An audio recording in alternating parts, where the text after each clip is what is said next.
আসসালামু আলাইকুম।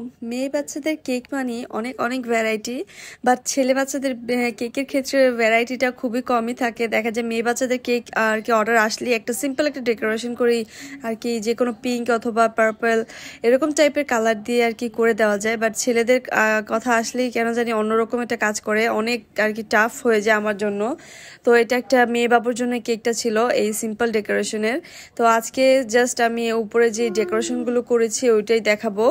ফার্স্টে এখানে আমি কিছু ফ্লাওয়ার নিয়েছি, এগুলা ফন্ডিন দিয়ে বানিয়েছিলাম। আর এটা একটা কাটার পাওয়া যায়, তো সেই কাটারটা দিয়ে এটাকে কেটে আমি এই ফ্লাওয়ার রাখার একটা প্লাস্টিক পাওয়া যায়, তো ওইটাতে আমি রেখেছি।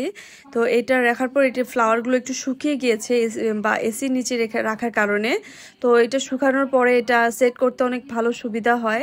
তো আমি সেট করার পর এখানে মাছ বরাবর কিছু সুগার বলও দিয়ে দিয়েছি এডিবল গ্লুর দিয়ে তার মাছ বরাবর। আর কিছু বাটারফ্লাই বানিয়েছিলাম আর কি, পার্পল আর পিঙ্ক কালারের কম্বিনেশনে। যেহেতু এটা একটা মেয়ে বাবুর কেক, তো মেয়ে বাচ্চাদের কেক মানে একটু আর কি এলিগেন্ট কিছু একটা হওয়ার আর কি চেয়েছিলাম। তো সেই জন্য আমি এটাই করেছি, এই ডিজাইনটাই। আর এই ডিজাইনটা করার কারণে আমার একটু সময়টাও তাড়াতাড়ি, ডেকোরেশন করতে একটু তাড়াতাড়ি হয়েছে, যেহেতু ফ্লাওয়ারগুলো আমি আগেই বানিয়ে আর কি শুকিয়ে রেখেছিলাম।